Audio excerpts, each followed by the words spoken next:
Hotep, hey, this is Michael Imhotep, founder of the African History Network, host of the African History Network show.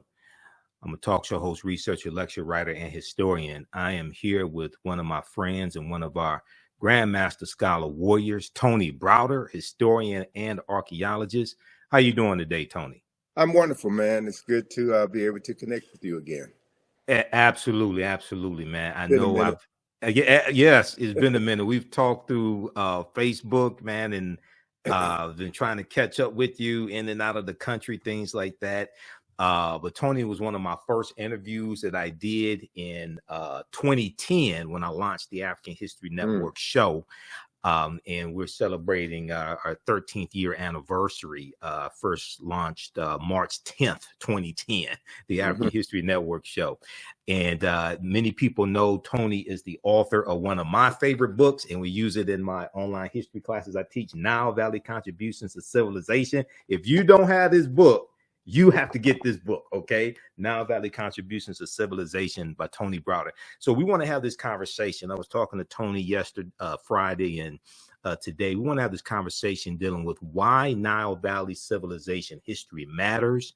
And we're going to talk about some African queens, and also with Queen Cleopatra, we're going to put this in a historical context as well. All right. So, Tony, let people know just briefly some of your historical background and some of your research.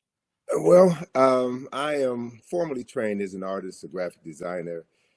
My interest in history was piqued on February the 21st, 1977. That was probably before some of your listeners were born. That was when I met Ivan Van Sertima. Dr. Ivan Van Sertima was speaking at Georgetown Law School. He had just previously published They Came Before Columbus, the African Presence in America.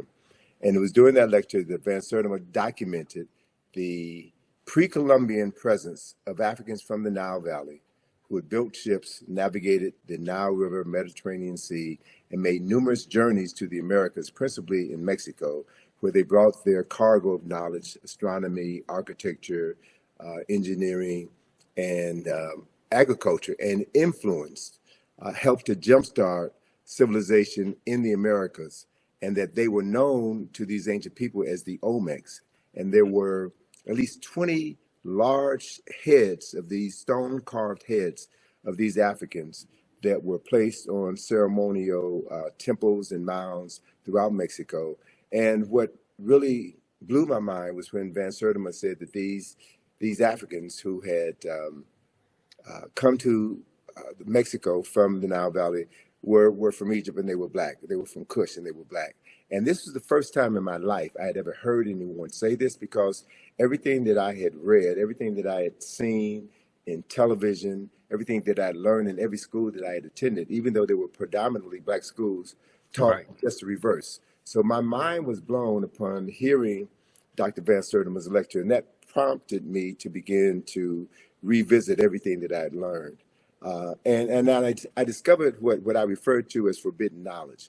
Information, historical information, which has been intentionally withheld from certain populations in order to influence how they see themselves, how they see the world, and how they interact with others. So it was my interest in learning this forbidden history that prompted my travels to Egypt, that prompted my my writing, my interest in studying this information. And another major turning point in my life was in September of 1984, when Ivan Van Sertima, along with Charles Finch and Asa Hilliard, sponsored the Nile Valley Conference at Morehouse College. And that 4-day event cemented to me the power of knowledge. And the interesting thing about this gathering was that it featured not just African scholars and African American scholars, but European scholars who also understood that the historical knowledge of the past had been fragmented and had been erroneously presented as historical truths. So beginning to become aware of the fact that whoever controls your knowledge of the past controls your conception of yourself in the present has really framed everything that I've done. So the work that I've done, the writings that I've done, the study tours that I've done are all designed to introduce people to historical information that it may not have been a part of their formal educational process, but information that is critical to their ability to determine who they are and how they can move into the world and through the world and better interact with others. Okay, excellent, excellent. Now, and just point a note because people are asking. So, today is Sunday, April 23rd, 2023. We are live right now. So people are asking that. And you set the tone for this conversation, Tony, because I got to ask you a question about the Olmecs as well. Okay. Because you just mentioned the Olmecs, right? And I teach about this in my class. And in Dr. David Imhotep's book, The First Americans Were Africans, Documented Evidence, he talks about the Olmec, Mandinka, Egyptian or ancient Kemetic connection. Okay. I want to have you explain that in just a minute. And then also, okay, CS, thanks for your support. If you want to support the African History Network, visit our website, theafricanhistorynetwork.com, theafricanhistorynetwork.com. You all can support us through Cash App, $, the AHN show through Cash App, and PayPal, paypal.me/the AHN show. And when you do it through YouTube, they take a third of it, just so people know, because they're trying to support through YouTube. Okay. Also, give your website, Tony, and let people know how they can support your work. And then I'm going to have you answer that question about the Olmecs. Sure. Well, our website for IKG is www.ikg-info.com, ikg-info.com. That organization turned 41 years old this past February. So we've been doing this for a minute. Yes. And it's a process that is near and dear to my heart because it's all about raising awareness and, as a consequence, raising consciousness. So with regards to the Olmec, I was blessed, brother, to have traveled to Mexico twice with Van Sertima. Mm-hmm. And to see these Olmec heads. And one of the most important parts of our two journeys together was that Van Sertima took the group to the home of Alexander von Wutenow. Yes. Von Wutenow was a former German diplomat who left the German diplomatic corps as Hitler rose in power and demanded that every diplomat swear their allegiance to the Nazi party. So he resigned rather than do that and settled in Mexico City and became a historian of note. Von Wutenow had the largest collection of Olmec figurines, terracotta Olmec figurines in the world. And he literally took us through his house, took us through his museum and showed us these pieces and explained who the Olmecs were. Now, what's significant to put this in historical context, okay, that we've got these heads, and Van Sertima was not the first scholar to write about the pre-Columbian African presence in America. Leo Weiner was one of the first scholars. Mm-hmm.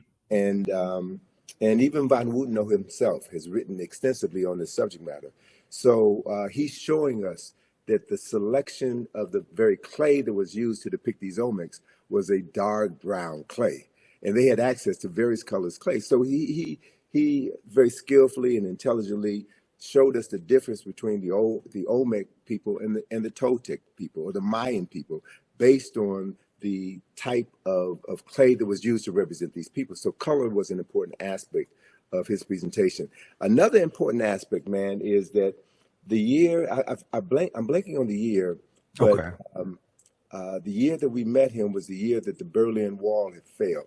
Okay. So Von Wutenow now had an opportunity to go back to Germany because his family were very wealthy and landowners. And so he had a prescribed period of time to go back to Germany and reclaim the land of his forefathers that was appropriated during the Nazi regime. So when we came back to Mexico the following year, we met with Von Wutenow again, and he told us some phenomenal stories about his trip back home to Germany, where he had not been for over 40 years. And his colleagues, some of his colleagues who were Egyptologists, and shared with us that they had evidence of additional Kushite kings, specifically of the 25th dynasty, who are not a part of the historical record, right? So right. To be able to be in the presence of people who have access to firsthand documentation and can see beyond the veil and add more depth and clarity to a history that has been marginalized was significant to me, was critically important to me. And to be able to travel with Van Sertima, a highly respected scholar who was instrumental in transforming the lives of hundreds of thousands of people throughout the United States and around the world, was also critically important to me. But one other factor that hurt me to my heart was to learn that Van Sertima was denied tenure at Rutgers University because he had written They Came Before Columbus, the African Presence in America. Matter of fact, Van Sertima told me that writing that book was the end of his academic career. And what that says, Wow. what it speaks to, is that there are organizations, institutions, and very powerful people at play who want to make sure that certain information never becomes a part of school curricula. Certain information is intentionally withheld because it will affect the consciousness of tens of thousands and maybe even millions of people around the world. So this is no joke. This is no game. This is something that I take very seriously. Yes, and you do. One of the things that Van Sertima taught me that I hold on to is that one should never say anything in public that you can't validate with at least 4 sources. So it's not about just popping off. Yes. Just because the mouth poppers. The mouth poppers. No, it's about being serious, and it's about understanding that this is not a sprint. This is a marathon. And that we have to be able to transform the consciousness of tens of millions of people who have been denied the right to read, to write, to reason, and to articulate what they know. Right. So it's about participating in an ancestral tradition that we are bound to be heartfully engaged in for the benefit of all the people who never had the opportunity to do what we're doing right now. So I take this very seriously, and I don't believe in getting caught in the fray. I'm looking at the long game. This is a marathon, not a sprint. And it's about shaping the world that our children's children are going to inhabit.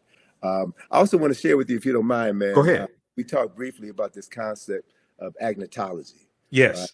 Agnotology. And there's a book by that name that was published several years ago. And the definition of agnotology will sound familiar to some of your listeners who are familiar with what you do. Okay. Agnotology is described as the study of culturally induced ignorance or doubt, particularly the publication or dissemination via the media of inaccurate or misleading scientific data, and the creation of institutions to promote disinformation. Right. Okay. So it's spelled agnotology. Agnotology. Right. Agnotology. All right. Right. And I'm looking at this this Stanford University Press. I'm going to show this on the screen here. Just a second. Go ahead.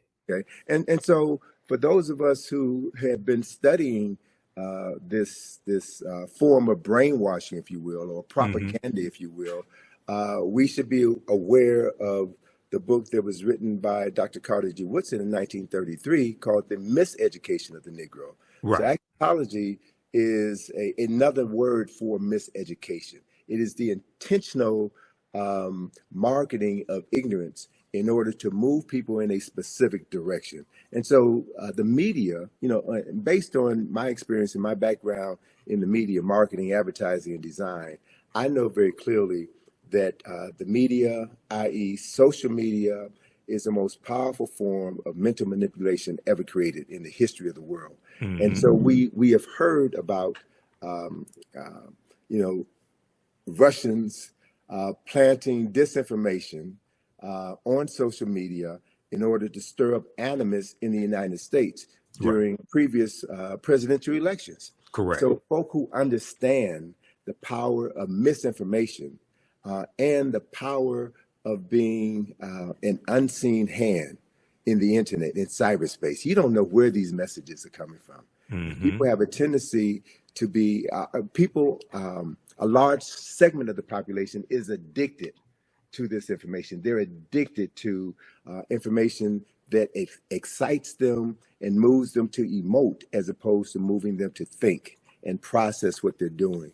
And so it's so critically important at this particular point in time in history, Michael, that we understand how we're being manipulated by information, and how critical it is that as we move through the next presidential election cycle, right, and what happens after that, how we will continue to be manipulated. Emotional buttons will be pushed.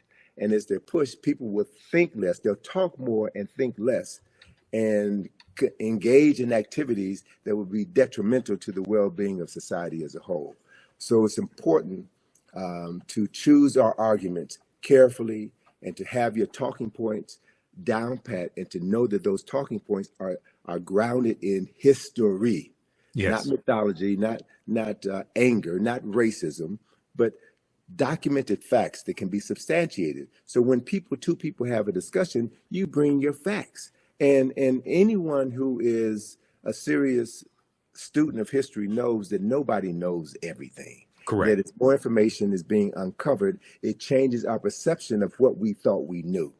So it's very difficult to win an argument when you're talking with a fool. It's very difficult to win an argument when you're talking with someone who already has their mind made up. There's a saying, my mind is already made up, so don't confuse me with the truth. Mm-hmm. So we've seen here in this country, brother, within the last 7 years, how misinformation and disinformation have divided this country to the point where we may literally be standing on the verge of a civil war, right? Where any sense of normalcy and respect between two parties with opposing views has gone out the window. So to watch what's happening right now in Congress is an indicator of what's happening all over the world. It's not just here in the United States, it's happening all over the world.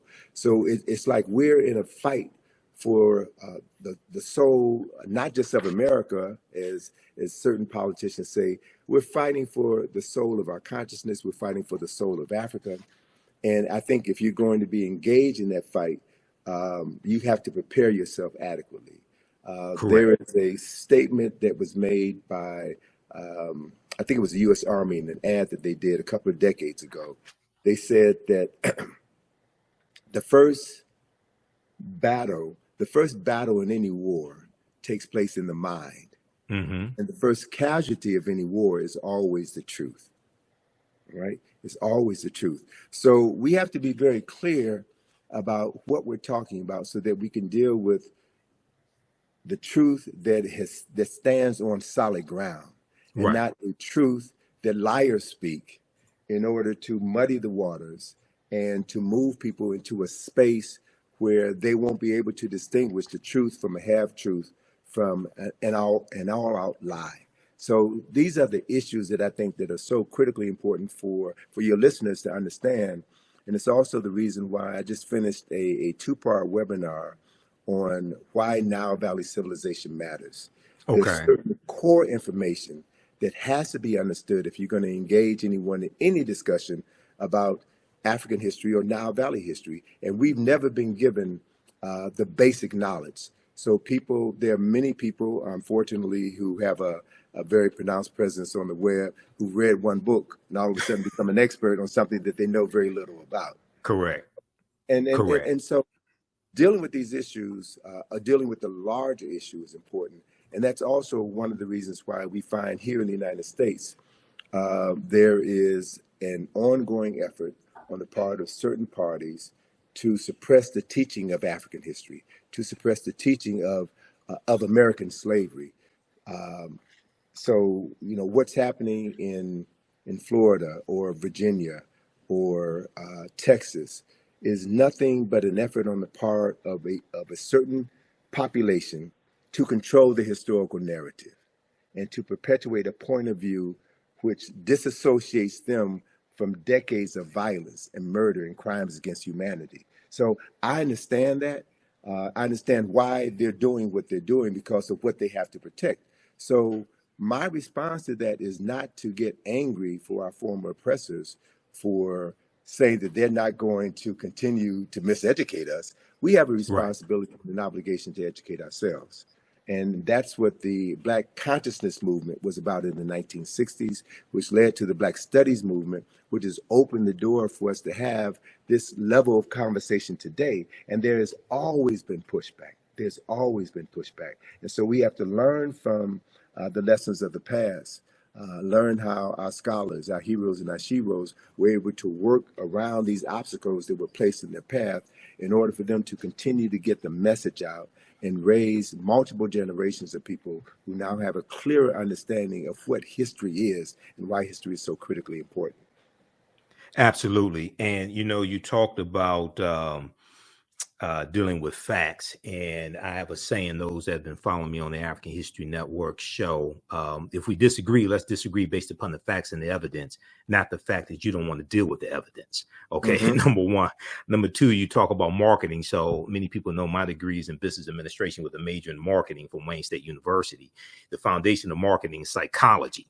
So this is why a lot of this information I understand better than many people because of my training and having a background in sales and marketing, etc. You mentioned the Olmecs a few minutes ago. I want to hit on this and have you expound on it, and then talk some more about Nile Valley civilization and why this history is so important. So many people are familiar with Dr. David Imhotep, who wrote the book, The First Americans Were Africans, Documented Evidence. He's a friend of mine. I've interviewed him probably 13, 14 times here on the African History Network show. And on page, I'm going to pull up this citation here because we discussed this in my classes also. What page is that in this book? He deals with the Olmec. He talks about the Olmec connection and what you just hit on. I want you to expound on this, because when we start talking about the African presence dealing with the Olmecs, we get a lot of pushback or people saying, "Oh, you're lying," things of this nature. Okay, so he deals with let's pull this up here. Mandinka Egyptian Olmec connection. Mandinka Egyptian Olmec connection. And I'm going to try to flip over to this slide here. Just bear with me for a second. I got to close out one of these presentations. All right. Let's look at this here. So he says, let's see here. Let's go to current slide. A major ethnic group. And now this is from page 82, I think it is, of The First Americans Were Africans, Documented Evidence. A major ethnic group among the ancient Egyptians were the Manding people, a Niger-Congo homeland in the general vicinity of the Upper Nile Valley is probably as good a hypothesis as any for the origin of the Manding. And let me try to reconnect here. I want to show this slide. Okay, so we'll do this and let's go here.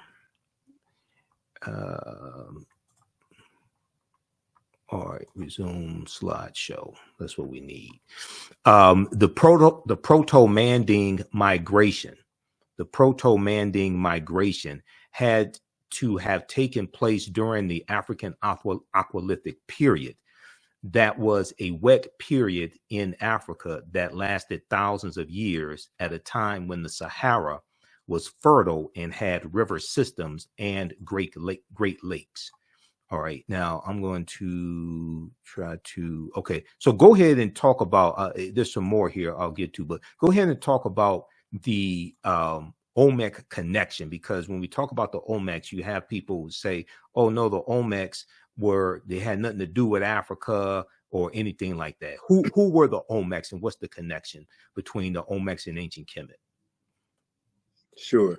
Well, anytime new ideas are introduced into the academy, there will be those who will reject those new ideas because reputations are built on maintaining certain concepts and ideas. Right. So as a matter of fact, one of the foremost Mesoamerican scholars was Michael Coe of Yale University. Mm-hmm.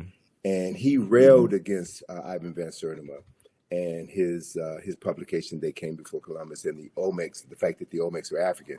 It was Michael Coe who said, and there you go. I was going to ask you if you had any images of an Olmec head. This is perfect. Yeah. It was Michael Coe who stated, and this is someone with a PhD in Mesoamerican history who taught at Yale University. Michael Coe said that the reason why these Olmec statues had broad noses and thick lips is because the people who carved those statues didn't have the tools to make thin noses. I've heard and thin lips.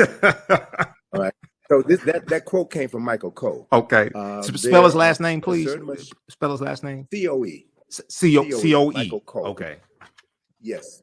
And Van Sertima, in describing this particular Olmec head, and this is at Villahermosa. I think it's at Villahermosa. No. Oh God, it'll come back to me. Okay. But this particular museum is an incredible museum, man. They have one of the largest collection of Olmec heads, and the Mexican architect who designed this museum, I think it is Villahermosa. The Mexican architect who designed this museum also designed the Nubia Museum in Aswan. Okay. Right? And so Van Sertima had pointed out that the helmet, the leather helmet that is worn by this Olmec personality and several other Olmecs is practically identical to the leather helmets worn by Nubian warriors. Mm-hmm. Right? So he's drawn a number of interesting parallels between these cultures.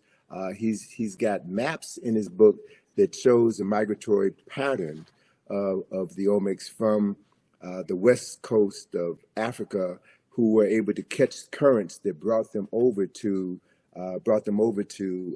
the Americas. And one of the other points that Van Sertima brought out in many of his lectures that people want to dismiss or not discuss at all is the fact that these Africans who made the journeys, made multiple journeys, also brought back to the Nile Valley certain products. And one of the products that they brought back was cocoa leaves.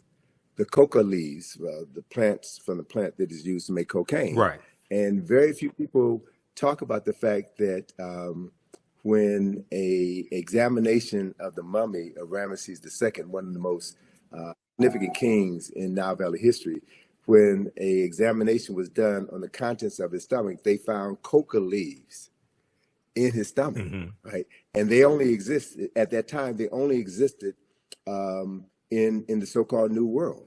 So there's so many connections that have been, so much information about these migrations that have been suppressed in academia. So the other thing is there is a marvelous book that Charles Finch turned me on to, written by a Senegalese scholar by the name of Abubakar Lam. That book is entitled Paths from the Nile.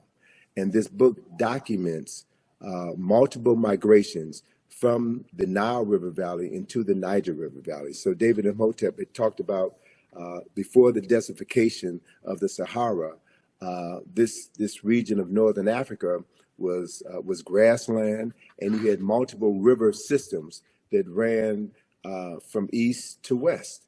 And so if we begin to explore this intercontinental migration of African people from the east to the west, from the Nile Valley to the Niger River Valley, we'll begin to find that there's tons and tons of history that is waiting to be rewritten, the artifacts that are waiting to be unearthed that will add to the story of African people and the migration of African people. And the only way that that story could be told intelligently is if more people of African ancestry get interested in the subject matter and do the primary research. Right. So, I hope that what I've done throughout my career has served as a model to encourage others to get involved in traveling to Africa and doing the research, documenting what you found, and helping to bring this information out of the darkness into the light. Absolutely. And you talk about primary research. Professor Manu Pim, who's a friend of mine as well, he talks about primary research as well.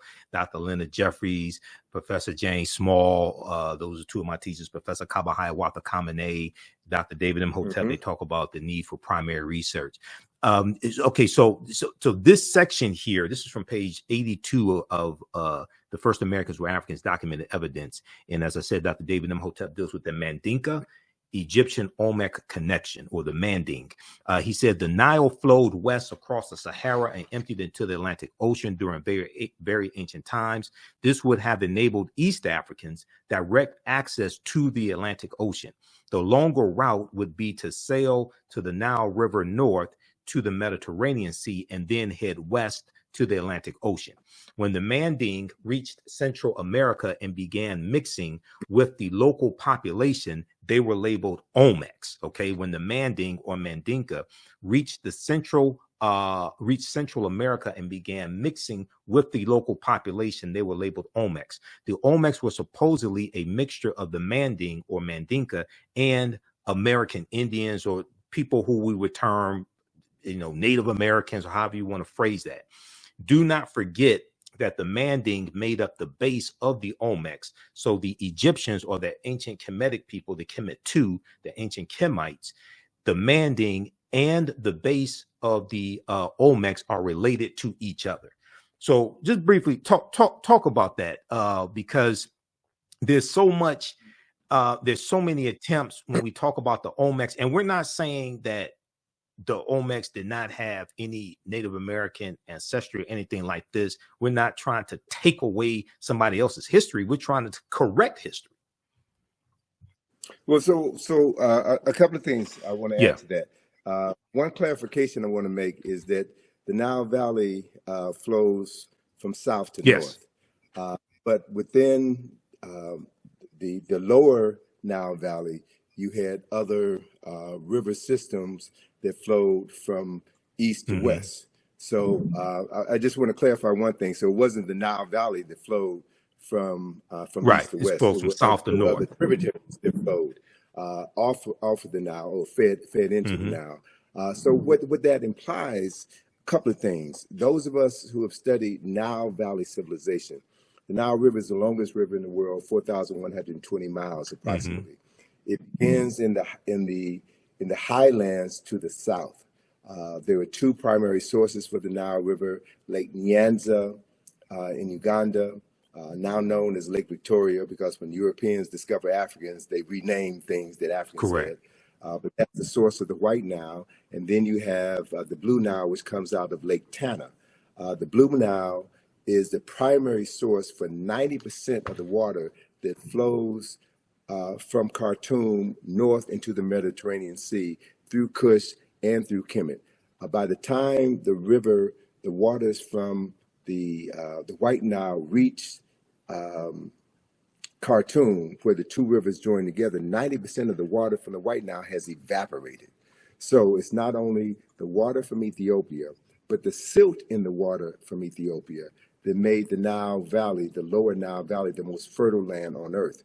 So Dr. John Henry Clark refers to the Nile Valley as the world's longest and oldest cultural highway. So we know the people, products, resources, in addition to the water, flow from south to north. So when you look at the development of Nile Valley civilization, you'll find that the primary science, the primary mythology, if you will, of Nile Valley civilization came out of the south, came out of the upper Nile Valley. And I'll share this with you, and then I'll go on to finish answering your question. So the primary mythology of Kemet and Kush is associated with Asar, Aset, and Heru, who we know better by their Greek names, Osiris, Isis, and Horus. They're the foundational mythology of Kemet. That story of Asar, Aset, and Heru that was instrumental in the founding of Kemet from the first dynasty on, that story originated in Ethiopia at least 4,000 to 6,000 years earlier, among the people known in southern Ethiopia as the Omoro people. That same story is there. And as it flowed northward down the Nile, it modified over time, right? And became slightly interpreted, but that is a fundamental story. So you also had situations where as Africans migrated from south to the north, they also migrated from the east to the west. So there was this flow, this intergenerational transference of knowledge and technology over time and space from the east coast of Africa to the west coast of Africa. And much of that information is now really beginning to come out. And what it does, the coming of this information will shatter all of the myths about West Africa. And there are scholars now in Ghana, Senegal, Nigeria, Cameroon, and Mali, who are now talking about their ancestral migrations from the Nile River Valley into the Niger River Valley. So we're living in an age of incredible discoveries where new information is going to be coming forward. So as part of that migration of Africans from West Africa into the Americas, what we're talking about is the further transference of African knowledge and African technology. So those who have a vested interest in maintaining the concept of African people as having made no contribution to culture and civilization, they have to suppress this information. Right. So the Michael Poes of the world have to stand up. And so what we have to do is we reassemble the fragmented pieces of African history.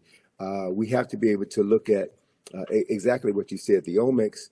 And Van Sertima talked about the fact that the Olmecs, the remains, the physical remains of Olmecs were found in many of the royal tombs in Mexico, and that they comprise, I think he said, about 12% of that population. So what we're looking at is an influx of Africans with advanced technology coming into a society and helping to jumpstart civilization in that society.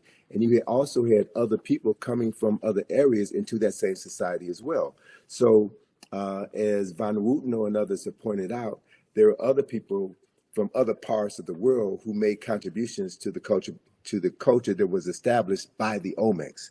So as we now look back on approximately over 2,000 years of world history, we're trying to sift through all of this to get to the real story, right? And so the main point is we don't have to say that Africans invented everything in America, that Africans were the indigenous population in America. We don't have all of the evidence at this point in time to stand firmly on the truth to say that, but we can say beyond a shadow of a doubt, based on the archaeological and historical information that we already have at our fingertips, that Africans from the Nile Valley played a pivotal role in helping to jumpstart culture and civilization in the Americas 2,500 years before Christopher Columbus was born.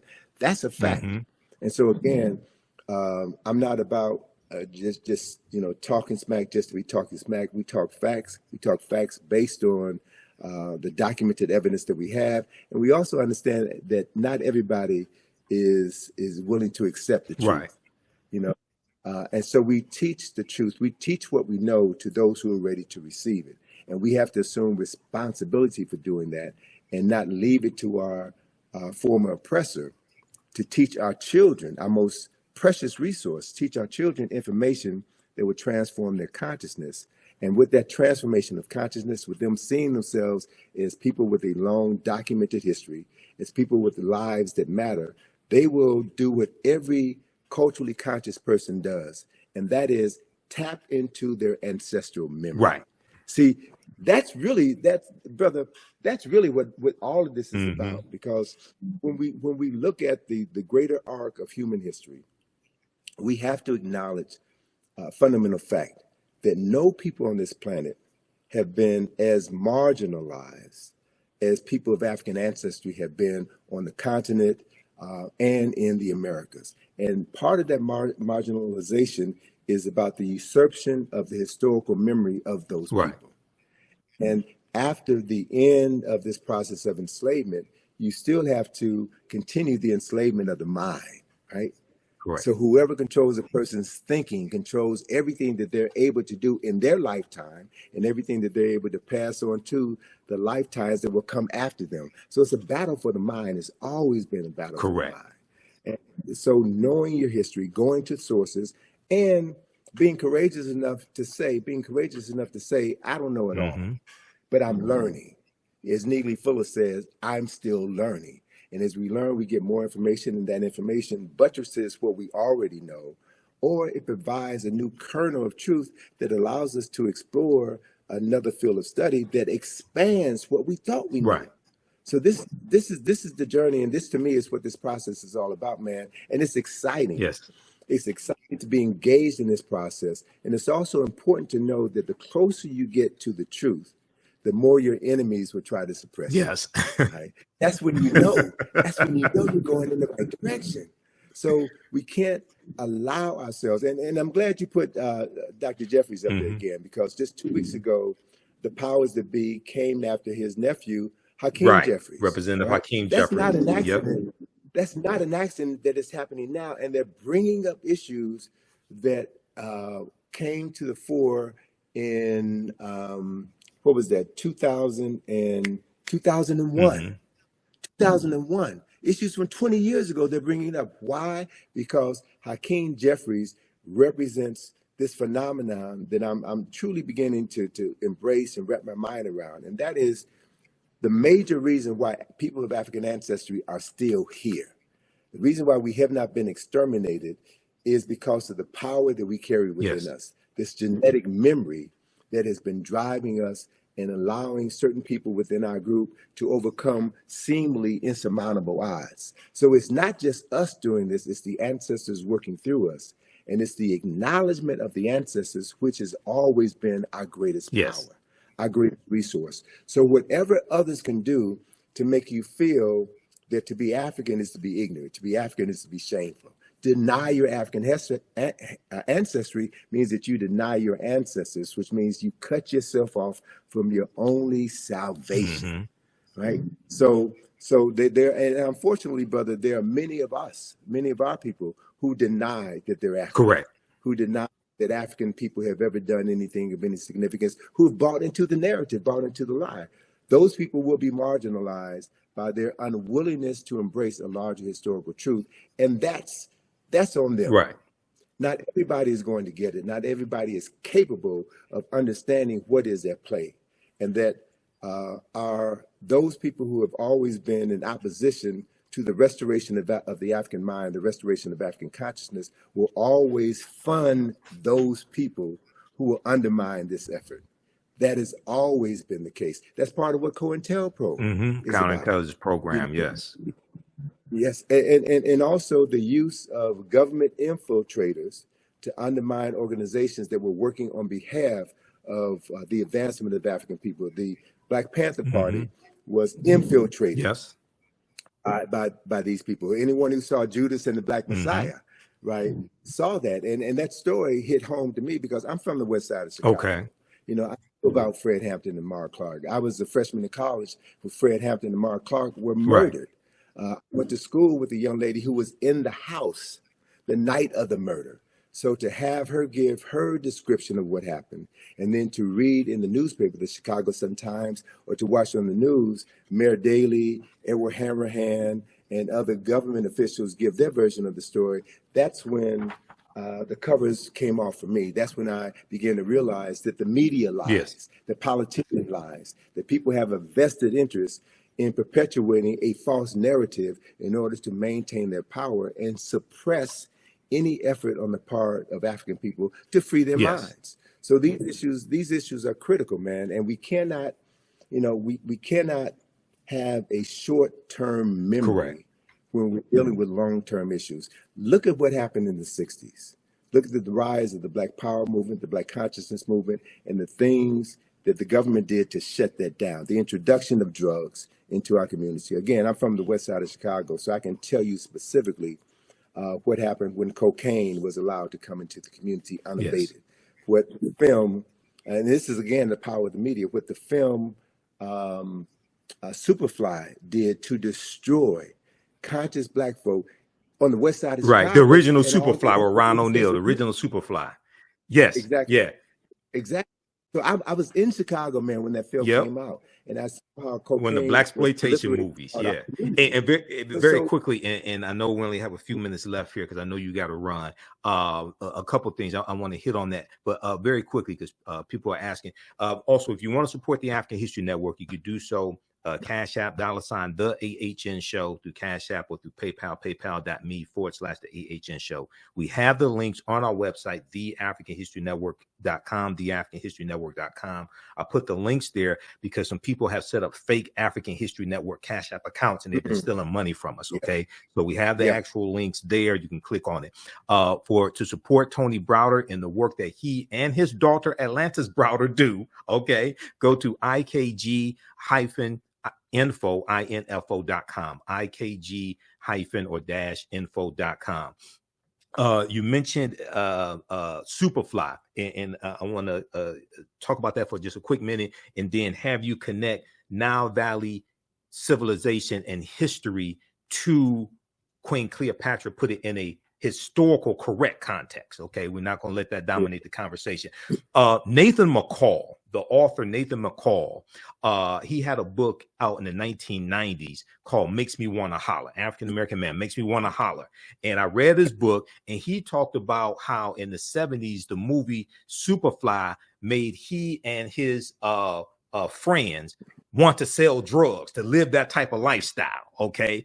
And he ended up going to prison. He became a journalist. I think it was either the Washington Post he ended up writing for. Washington Post. Yeah, I read his book, and his book was fantastic. And I had the book on tape, but that deals with the power of the media.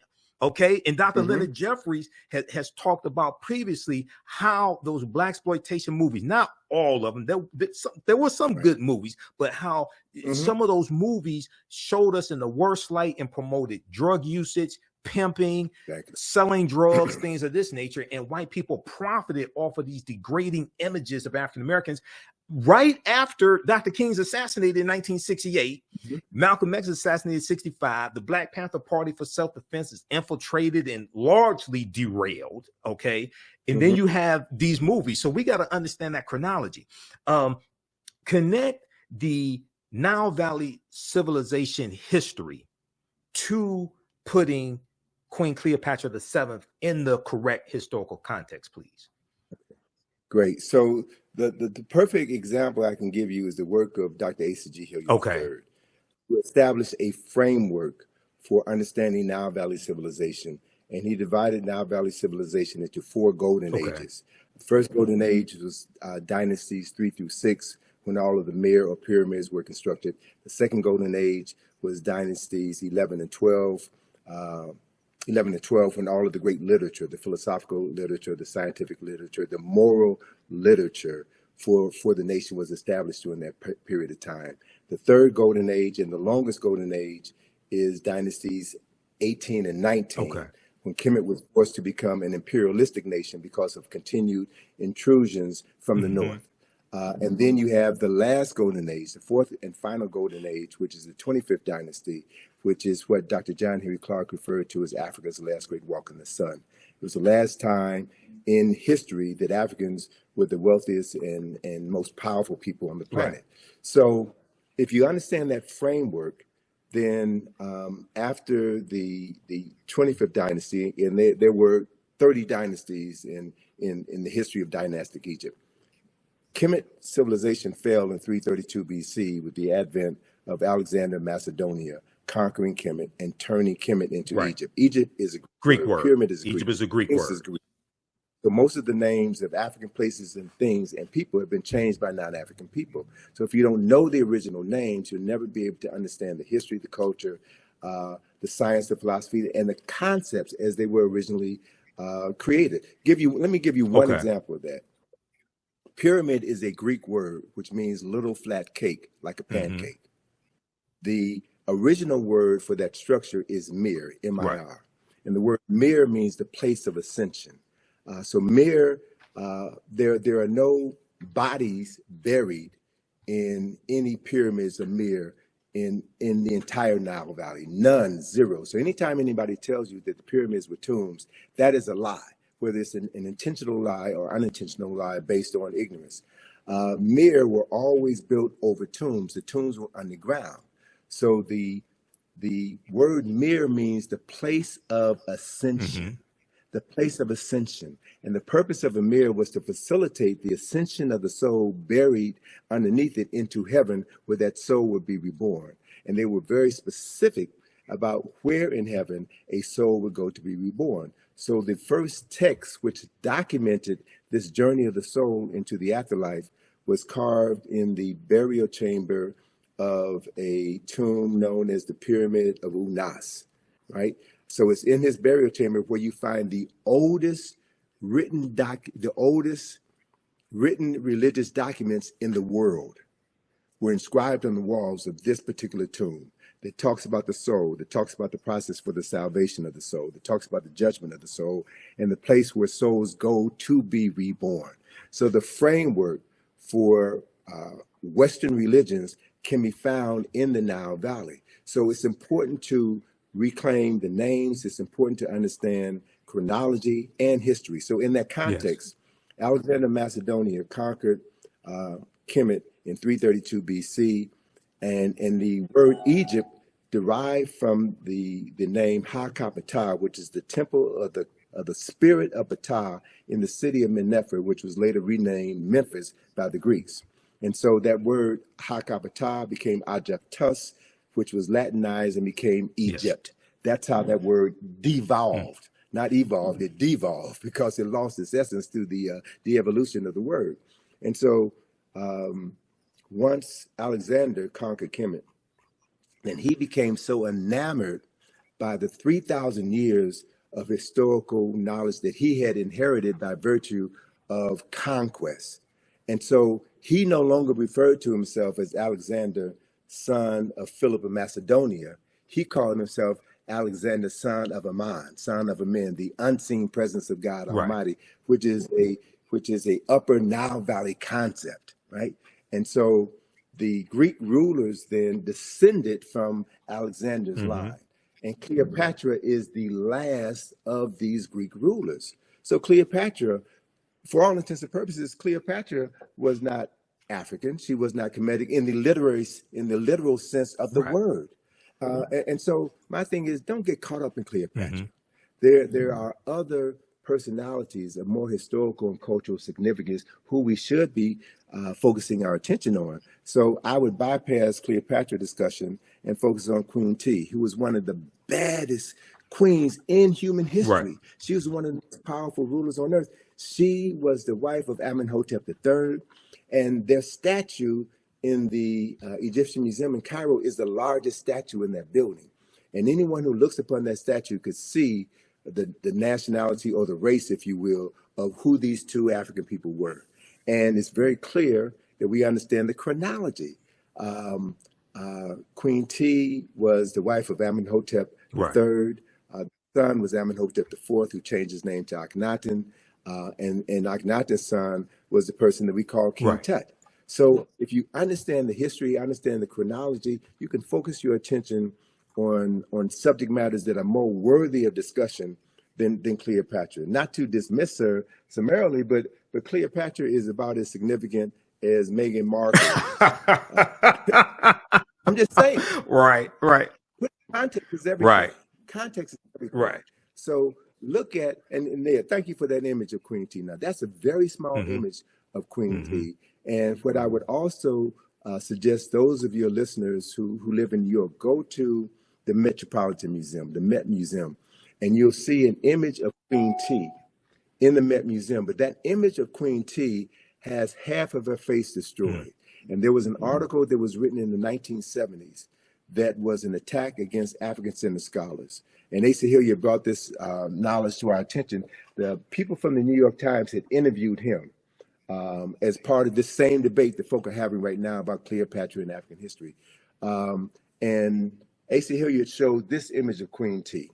And this image of Queen T, I love it so much because it reminds me so much of my dear friend, Dr. Francis Chris Wilson, with the afro, the stern look, and a woman who was clearly in control of herself and her destiny. So Asa referenced that face of Queen T in the Metropolitan Museum with half the face knocked off. So they had an opportunity, the New York Times had an opportunity to tell the truth, but they chose not to.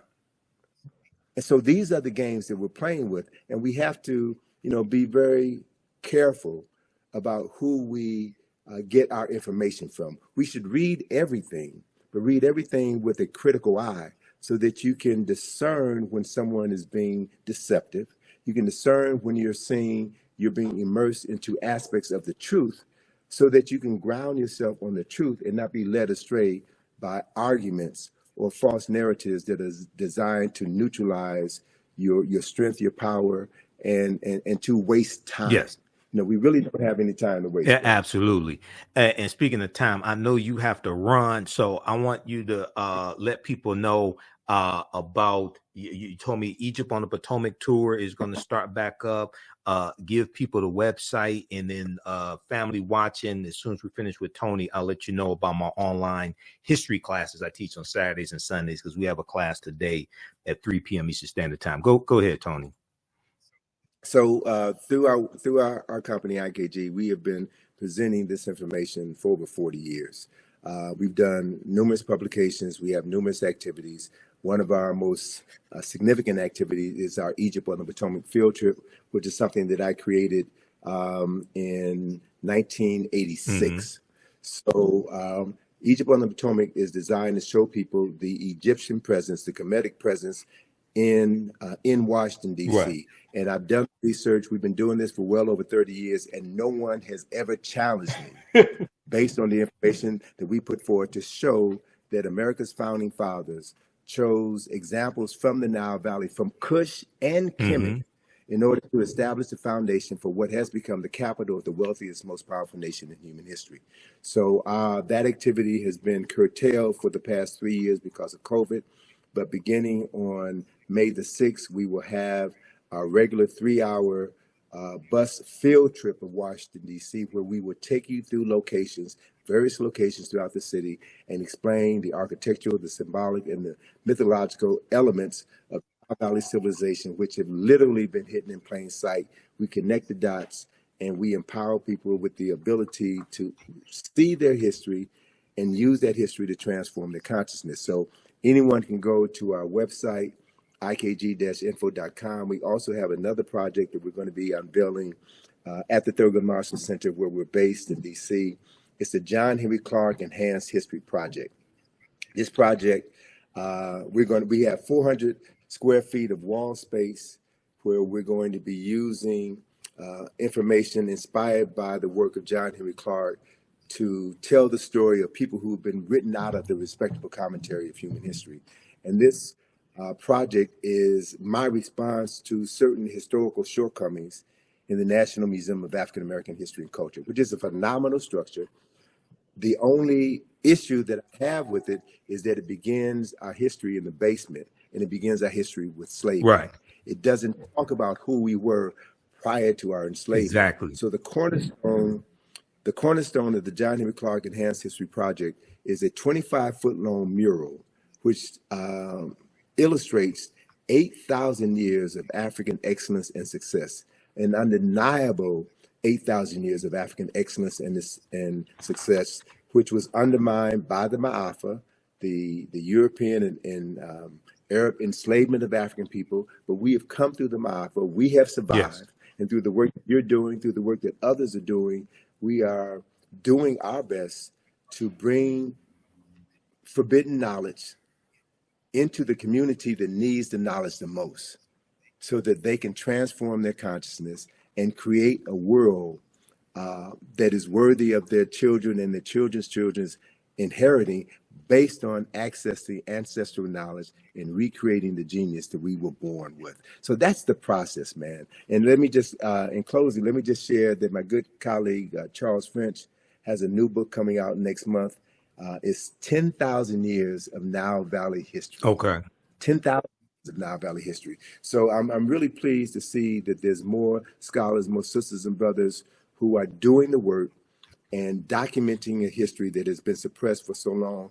And all we have to do is read and study and create spaces within our home. Every home should have a library. Correct. Right? The parents in those homes should spend time reading with their children and having intelligent discussions about how to articulate that history. Everybody pays taxes, and our tax dollars are being used in schools to miseducate many children, black, brown, white, children in the classroom. Right. So we have an obligation as taxpayers to see to it that certain information is accessible in the classroom. And if it's not going to be taught in the classroom, we need to demand of our churches, our fraternities, our sororities, our barbershops and beauty shops to turn those spaces into spaces where we can teach our children and their parents and elders in the community who they are. Correct. So we can transform our consciousness. And I'll close on this point. You know, I'm kind of peeved that folk are spending too much time talking about Cleopatra. And I need to hear folk talk about what's wrong with Megan Thee Stallion. What's wrong with Cardi Hey, B. brother, they don't want to have that Because- conversation. Oh, let me just say quickly, and I'll let you go ahead and finish. Dude, the information I put out about the song WAP from Cardi B and Megan Thee Stallion. Now, here's the thing. When we do a systems analysis, I went through and broke this whole thing down. And I said they would never have a top white female artist put out sexually explicit lyrics like that, because they understand that whatever's disseminated becomes imitated. And they have too much respect for white women. But here's the thing. The majority of my criticism of WAP and the whole thing in the video wasn't towards Cardi B and Megan Thee Stallion, even though I would say they get 10%. The majority of the criticism I had was for Atlantic Records, a white corporation, financing this, because they would not do that for a white woman. And the baseline says there's some whores in this house and repeats that phrase about 79 times. And in the video, all the women are of African descent except Kylie Jenner. And you have white people to put together an online petition to have Kylie Jenner digitally removed from the video because you only protect what you respect. And they saw that white woman as somebody who needed to be saved. You Negroes, you can keep doing that. You can be the whores in this house. This white woman, you too good for that. Go ahead, brother. All right. So I mean, but and that's a valid point, and it speaks to exactly the point that I want to make. People who love themselves and love their women and love their children do not allow their image to be Exactly. The other important issue is I travel around the world, brother. And once you get outside of America, you see a whole different world. And what embarrasses me is to see these videos on television stations in Africa, in Europe, in South America. And I would say this. In all fairness, all right, if you want to show black women behaving this way, then let's see some white women behaving that way. Let's see some Jewish. Let's level the playing field. But it's only us because it's about disparaging us, and it's about maintaining this ideology of Afrophobia, this fear of black folk, this disrespect for black folk. And so we have to accept responsibility for that. So I'm not going to let Megan Thee Stallion and Cardi B off the hook. I'm not going to let them off the hook because they are rewarded for that. By Megan Thee Stallion was Person of the Year, Time Magazine. They appear on Saturday Night Live. They appear on all of these programs. So what that does is send a message to young and impressionable black women, black girls. If you want to get paid, if you want respect, wear weave, wear these fake nails, wear all of these things that deny your true essence in order to be accepted by a community that has never had any interest or desire in you. And so these are conversations that need to be had. Many of these conversations, I think, should be had behind closed doors and not on the internet, because you never know who's listening. We need to have private conversations, and we need to talk about how we can advance the culture and present favorable images of us, because the media, as I stated at the beginning of this conversation, the media is the most powerful form of mental manipulation ever created. And we're getting played. Right. We're getting played. So, I always encourage people to take responsibility for yourself, to think before you speak, and to think about the long-term implications of everything you do. So emotion is all right, but emotion needs to be balanced with intelligence. It needs to be balanced with the ability to articulate what you think and to associate with people who are doing the same thing. The reality is, what I've learned over my 71 years of life here on planet Earth is that this information is not for everybody. You're not going to get everybody. It ain't about everybody. It's about moving and working with those people who are willing to learn, willing to commit themselves to something greater than their own individual and selfish interests.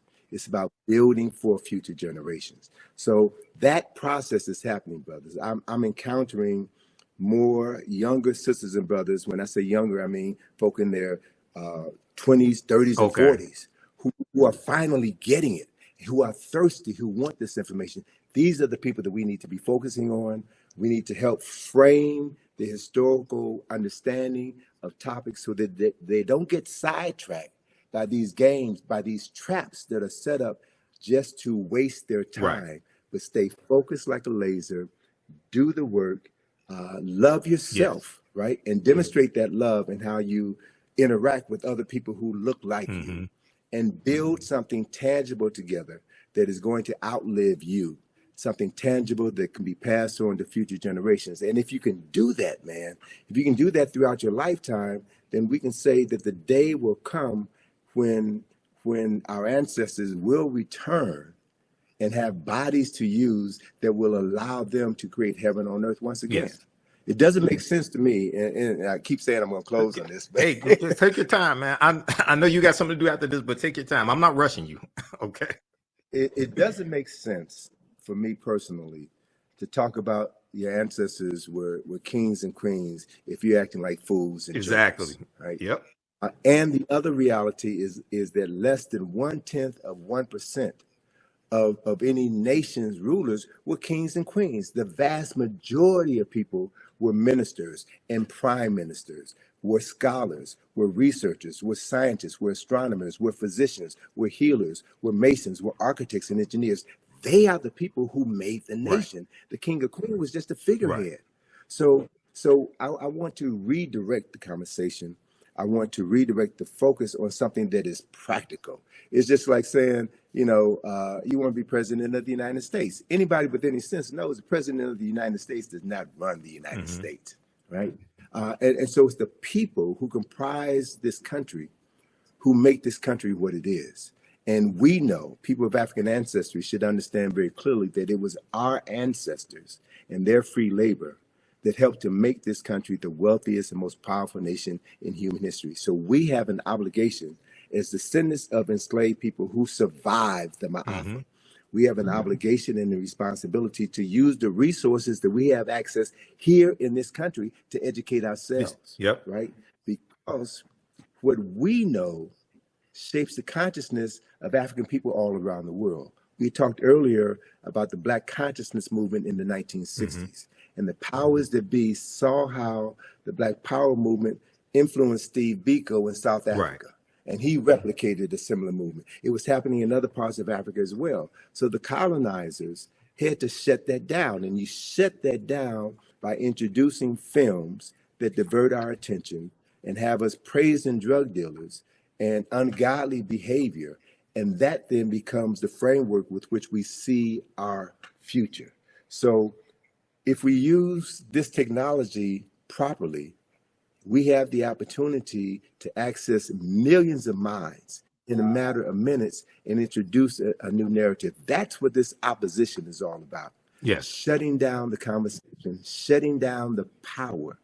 So don't give your power away. You are the most important commodity that you'll ever possess. Free your mind. Model how free people, free men and women are supposed to speak, communicate, and move through the planet. Work with other people of like minds so that you can build something that will last for eternity. And as we do that, we will make our ancestors proud. And we then would be the vehicles through which they would do their best work. Why? Because they did it in the past. And we have the capacity to replicate it right now. That's what this whole journey is all about. Absolutely. And up on the screen, I have the famous quote by Bantu Stephen Biko: "The most potent weapon in the hands of the oppressor is the mind of the oppressed." So we have to take our minds back. This is what Dr. Carter G. Woodson was telling us in his work, not just in the Miseducation of the Negro in 1933, but the work he did with Association for the Study of African American Life and History of SALA, which he co-founded September 9th, 1915. So, all right, excellent. We got to bring you back, Tony. I know you got to run. We have to bring you back. And everybody, those slides I was showing, those are all slides from the online classes that I teach. We use 2 of your books, Egypt on the Potomac and Nile Valley Contributions to Civilization, in my classes as well. I introduce a lot of people to you, Tony. I read this book back in 1994. I just got this new copy last year from Brother Hakeem Shakur. But my original copies from 1994, the pages were falling out. I had to get a new copy, man. But that book I read from the Browder file first. Then in 94 at Wayne, when I was at Wayne State University, I read Nile Valley Contributions to Civilization. It blew my mind, man. I haven't been right since. Okay, it corrected my mind. Right. You have been right. It corrected my mind, man, but it blew me away, brother. So you got to write. This is volume 1, man. You got to write volume 2. You got about 20 volumes in you, man. But you got to write volume 2, brother. Well, brother, that's one of the reasons why I need to use the time that I have left to redirect my energies. I've got a ton of information that I need to get out. Yes. And so I'm going to be focusing on doing more writing and continuing to push my daughter out, because what I have established is a legacy that she's going to continue. Mm-hmm. So, last December, I had some health challenges, and I was unable to travel to Egypt, take my group to Egypt. So my daughter stepped up and did it. Oh, that's good. So to Shout know out to Atlantis. that we're preparing the next generation, man, is really what this thing is all about.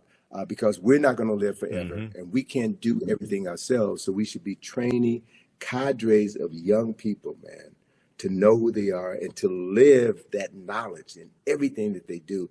That then is how we change the world. So, it's a pleasure to be on the program. We got to have you back soon, brother. Yeah. And I'm wearing the Black Friday shirt because we're in the documentary series from Rick Mathers, director Rick Mathers, Black Friday, What Legacy Will You Leave? Okay. All right, Tony, everybody visit ikg-info.com. Support Tony Browder, support his daughter Atlantis Browder, and also support the African History Network. All right, Tony, you have a good day, brother. Hotep. All right, peace. Take care, man. Appreciate it. Peace to you.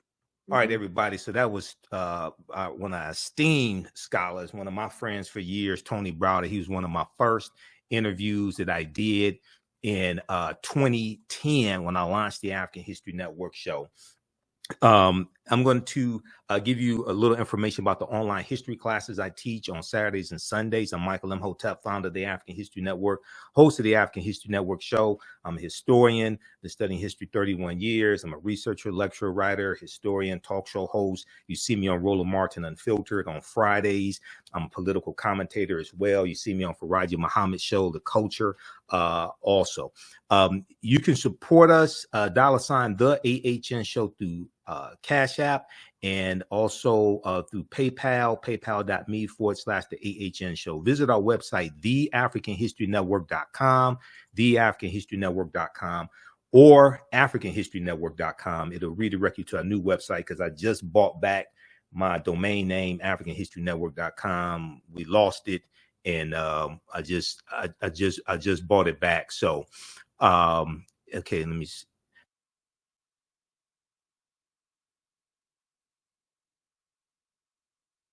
Okay, I just bought back that domain name. When you go down the website, it has information about our radio show. I'm on 9:10 a.m. the Superstation WFDF Sundays, 9 p.m. to 11 p.m. Eastern Standard Time. We have our social media handles here. We'll be on live tonight, 9 p.m. to 11 p.m. Eastern Standard Time. We broadcast on Facebook and YouTube also. The African History Network on Facebook, Michael Imhotep on YouTube. We have our PayPal, Cash App information here, $, the AHN show through Cash App, and through PayPal, paypal.me/the AHN show. And you click right here, it takes you to our QR code for PayPal. We have this graphic here.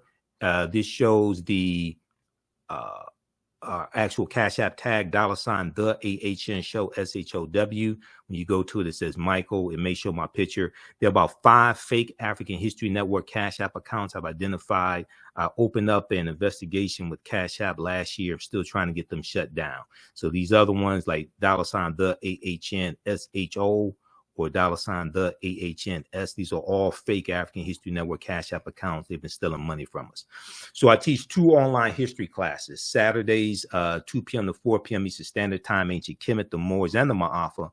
Understand the transatlantic slave trade, what they didn't teach you in school. The slides I was showing you, those are all slides from the online classes I teach. We do the sessions live. All the sessions are archived and recorded. You can go back and watch them anytime. A year from now, 2 years from now, you can go back and watch the entire course. We deal with thousands of years of history and what leads up to the transatlantic slave trade taking place. When we deal with the transatlantic slave trade, we can't start our history in slavery. We have to deal with thousands of years of history that leads up to it taking place. So if you missed our class Saturday, April 22nd, as soon as you register, you can go back and watch it. Class is on sale $60, regularly $130. This helps support the research, helps support the African History Network, helps us broadcast the show. You can click right here. We have a video that gives an overview of the classes. We have a bundle pack. You can register for both classes that I teach right now. Limited time only, $100. It's a $300 value. You'll get 5 of my lectures in digital format free. Also, they'll be in a video library. The second class I teach on Sundays, and we're teaching the class today. It's going to be 3 p.m. Eastern Standard Time. Black resistance movements from the Haitian Revolution, U.S. Civil War, Civil Rights Movement, and Black Power Movement, 1800 to 1968. And we go through a look at history chronologically from 1800 to 1968, what leads up to the Civil War taking place. We look at the Reconstruction era, 1865, 1877, Jim Crow era, Great Migration, World War I, World War II, Civil Rights Movement, Black Power Movement. To understand what happened to us after slavery ended, what were the laws and policies put in place to put us in the predicament we're in today, to understand where we need to go from here. Okay, so this class picks up basically where the first one leaves off. Okay, it's a crucial class. I put together the curriculum for both of these courses. Been studying history 31 years. We deal with this about in both of these classes. There's about 80 or so articles that we reference, books that we reference. There's a ton of information. Okay, so we're teaching the class today, 3 p.m. Eastern Standard Time. Black resistance movements from the Haitian Revolution, U.S. Civil War, Civil Rights Movement, and Black Power Movement. Okay, so you can register for those classes. And very quickly here, I'll show you just a brief introduction to understand the transatlantic slave trade, what they didn't teach you in school. And that I've been teaching this class on and off since 2017. Okay. We use 2 of Tony's books in the class. We use 2 books from Runoko Rashidi as well. And there's in yesterday's class, there was a interview that I did with Runoko back in 2014. And we talked about Chevalier, Joseph Ballone, who the movie Chevalier is about. All right. So I'm about to re-release that interview to let people hear that information also. Okay, let me show you this here quickly. And we dealt with this. We just had our class on Saturday, fantastic class, Ancient Kemet, the Moors, and the Ma'afa, Understanding the Transatlantic Slave Trade. I'll post the link here. Mississippi River. Now, you know, somebody asked about the Mississippi River. You know, Memphis, Tennessee is named after Memphis in Egypt. Okay, we talk about this in the class. Memphis, Tennessee is named after Memphis in Egypt, and one of the founders of Memphis, Tennessee was General Andrew Jackson, who then became President Andrew Jackson. And Memphis, Tennessee sits at the mouth of the Delta, the Mississippi River, and the Mississippi River was looked at to be the Nile River of America. The Mississippi River is looked at as the American Nile. Civilizations are built along long rivers. Civilizations were built upon along the Nile River. This is something that Dr. John Henry Clark talked about as well. Okay, now, so there's a relationship between Memphis, Tennessee, and Memphis in Egypt. Now, we can't start studying our history in slavery, even when we deal with the transatlantic slave trade. We can't start in 1619. I know the 1619 project is out. There's some good information in there. There's some problems with the 1619 project as well. I wouldn't say ban it or anything like that. But African people been in the land we call the United States of America going back at least 51,700 years ago. So we can't start in 1619 or the 1440s when the Portuguese get involved, 1441 with Anton Gonzalez going into Mauritania, taking out about 12 Africans, taking them back to Portugal. We have to understand the history chronologically and deal with the 800-year occupation of Europe by the Africans known as the Moors, who entered the Iberian Peninsula, today known as Spain and Portugal, from North Africa in 711 AD, led by Tariq ibn Ziyad. So in yesterday's class, we talked about the Moors going in, fighting against the Vandals and the Visigoths, and some of the things that the Moors introduced into Europe. And it's going to be the teachings that the Moors take into Europe that bring Europe out of the Dark Ages. So when you register for Ancient Kemet, the Moors, and the Ma'afa, understanding the transatlantic slave trade, what they didn't teach you in school, you can watch yesterday's class. So this course not only deals with the transatlantic slave trade, but thousands of years of history that leads up to the transatlantic slave trade taking place. August 2016-19 marked the 400th year anniversary of those 28-odd Africans or 28-odd Negroes coming into Point Comfort on the White Lion pirate ship. It was a pirate ship. It was an English pirate ship on August 2016-19 in what would later be called the colony of Virginia.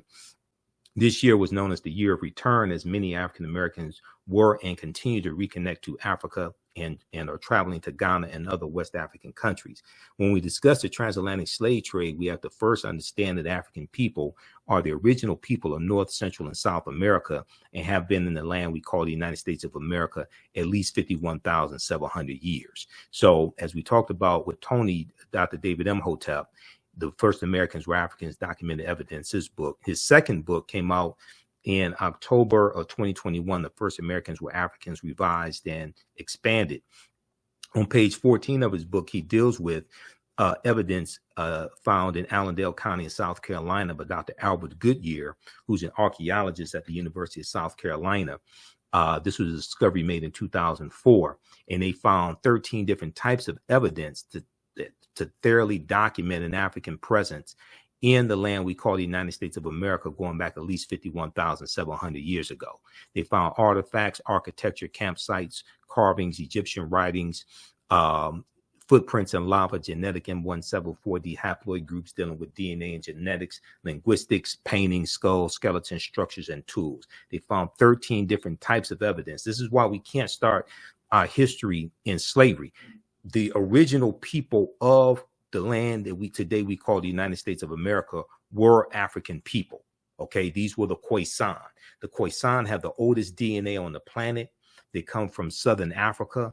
They're the ancestors to the Ainu and the Twa, the short-statured Africans. All right. Now here's a picture of Dr. Albert Goodyear. He's a white archaeologist at the University of South Carolina. This is an article from ScienceDaily.com that came out November 18, 2004. The name of this article is called New Evidence Puts Man in North America 50,000 Years Ago. New Evidence Puts Man in North America 50,000 years ago. The article is still there. You can go read it yourself. You can go research it yourself, okay? Radiocarbon tests of carbonized plant remains were where artifacts were unearthed last May along the Savannah River in Allendale County by University of South Carolina archaeologist Dr. Albert Goodyear indicate that the sediments containing these artifacts are at least 50,000 years old, meaning that humans inhabited North America long before the last ice age. Okay, now who were these humans? Were these brown-skinned Caucasians? Were these Europeans? Were these Asians? 51,700 years ago. Who were these people? There were no Europeans on the planet 51,700 years ago. There were no Asians. Okay. Who were these people? The people who we call Native Americans, they didn't exist 51,700 years ago. These were the Khoisan.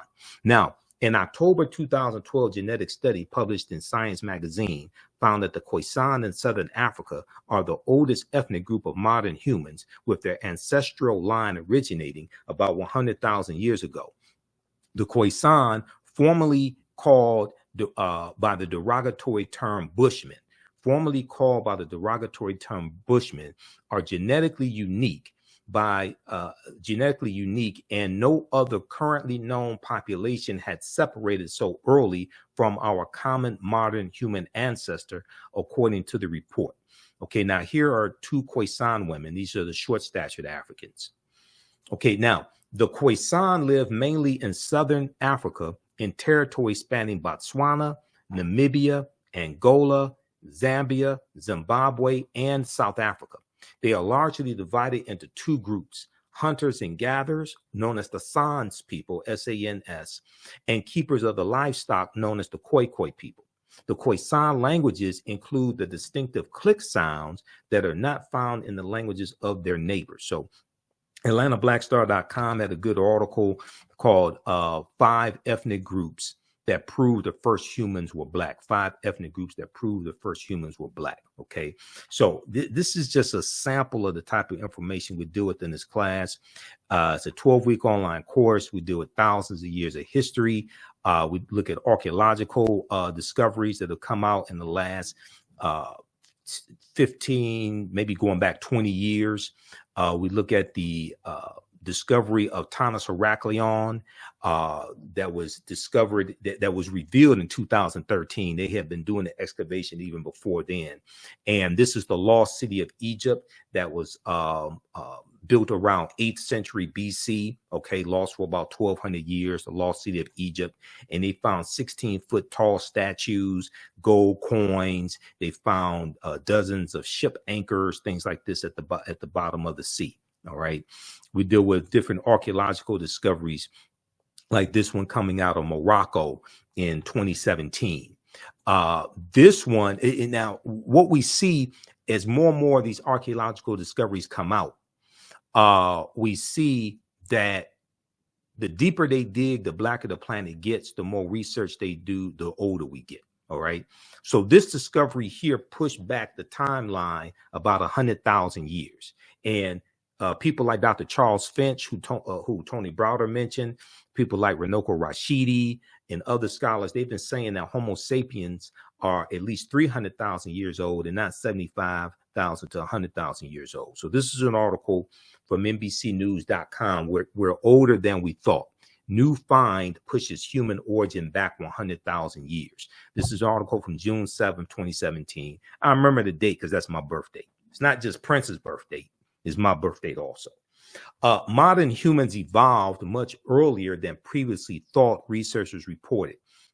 New discoveries at a rich site in Morocco show modern humans were hunting and probably cooking game animals 300,000 years ago, 100,000 years earlier than scientists have believed until now. So when these discoveries come out, they have to keep pushing the timelines back. You know, Juvenile had that song called Back That Thing Up, okay, like 1988, 99. They keep having to back that thing up. They keep having to back the timelines up when these discoveries come out. The deeper they dig, the blacker the planet gets, the more research they do, the older we get. New discoveries and new dating methods show that, in fact, many of the bones belong to modern Homo sapiens, and they lived as far back as 300,000 or 350,000 years ago. Now, the earliest previous Homo sapiens bones dated back 195,000 years ago, and they were from clear across the continent in modern day Ethiopia. All right. So what they're seeing now is that Africans were migrating out of the Nile Valley region of Africa much earlier than previously thought. Taken together, the findings show modern humans were dispersed across Africa long before anyone ever thought. So there's so much archaeological discovery, so much information coming out week after week. Okay, it's hard to keep up with it. So we deal with ancient civilizations. We deal with the Olmecs. We look at this history chronologically. We look at Carthage and the Punic Wars, and Hannibal Barca, the Battle of Cannae, 216 BC, and fighting against the Romans and fighting against Publius Cornelius Scipio Africanus. And Africa was not named after a Roman general named Publius Cornelius Scipio Africanus. He actually takes his surname after the Battle of Zama in 202 BC, where he defeats Hannibal Barca. And the word Africanus is Latin, which means of Africa or belonging to Africa. So, for instance, if you look at Cassell's Latin English Dictionary, 2002 edition, page 11 in the entry for a fear, or any Latin English dictionary, not just specifically this one, but when I was doing my research on language, this was one of my sources. Africanus means of Africa or belonging to Africa, and that prefix, the a free referred to a Black African people in Algeria and Tunisia. And we know that Tunisia, that region of Tunisia was historically called Carthage, where the Carthaginians were. The Carthaginians are descendants of the Phoenicians. The Phoenicians are descendants of a larger group of Africans known as the Garamantes. So in African People in World History by Dr. John Henry Clark, page 14 and 15, he says the Nile Valley's first age of high cultural grandeur lasted until the eve of the Christian era. Some aspects of it survived the Greek and Roman occupation of parts of North Africa. After the rise and decline of Greek civilization and the Roman destruction of the city of Carthage. So Carthage is destroyed in 146 BC by Rome. The Romans organized the conquered territories into a province they called Africa, a word derived from Afri, A-F-R-I, the name of a group of people about whom little is known. This was a new name because previously all dark-skinned people were called Ethiopians, since the Greeks referred to Africa as Ethiopia, which means the land of the burnt-faced people. Okay, so we talk about Nubia or Ta-Nehesi as well. We go through and look at an overview of these different civilizations. We deal with the 800-year occupation of Europe by the Africans known as the Moors. And look at the origin of the term Moor. The word Moor is derived from the Greek word Maros, M-A-U-R-O-S, which literally means black or very dark, or a very dark color. The Romans adopt the word and call them Mari, M-A-U-R-I, like in Maurice. Maurice is in reference to a Moorish boy or a little boy. That prefix Mari is in reference to the Moors. The Mari, M-A-U-R-I, were a Northwest African people who were very dark-skinned. The Romans will refer to the region of Northwest Africa as Mauritania. Mauritania. Mauritania is Latin and means the land of the black-skinned people. You will also see the term Marish, M-A-U-R-I-S-H. One of the sources that we use in the class for documentation. Now, you don't have to buy any of these books to follow along in class. You don't have to buy any of these books, but I use this as reference to document what I'm talking about. Proper documentation ends all conversation. And when we had our conversation with Tony Browder, we talked about documentation. We talked about references. Okay, so if you read Golden Age of the Moor, edited by Dr. Ivor Van Sertima, who we talked about a lot in the conversation with Tony. This book right here, Golden Age of the Moor, edited by Dr. Ivor Van Sertima. If you look at pages 527 and 187, you'll see references to this information that I'm citing right here. All right. So it took a long time to put together the curriculum for this class. I've been teaching this class on and off since 2017. So I've been teaching like 7 years. It has evolved immensely over the years. And the class evolved from a 4.5-hour lecture that I gave in 2014 called Understanding the Transatlantic Slave Trade, what they didn't teach you in school. And that lecture was the culmination of about 7 years of research. So in the class, we deal with the 800-year occupation of Europe by the Africans known as the Moors. This information, this class also, I would say, is PG-13. You can use this with your children. And once again, once you register for the class, your access to the course does not end when the course ends. So a year from now, 2 years from now, you can go back and watch the entire class. Is on demand, so you'll have full access to it. We look at shocking archaeological discoveries that are causing experts to rethink everything. We look at how insurance companies took out insurance policies on slave ships and enslaved Africans on the plantations. We look at Freemasonry, America and the Founding Fathers, origins of the term America and Africa. We look at what is the transatlantic slave trade? What were some of the events that led up to the transatlantic slave trade starting? What role did Christopher Columbus play? A lot of people want to avoid talking about Christopher Columbus.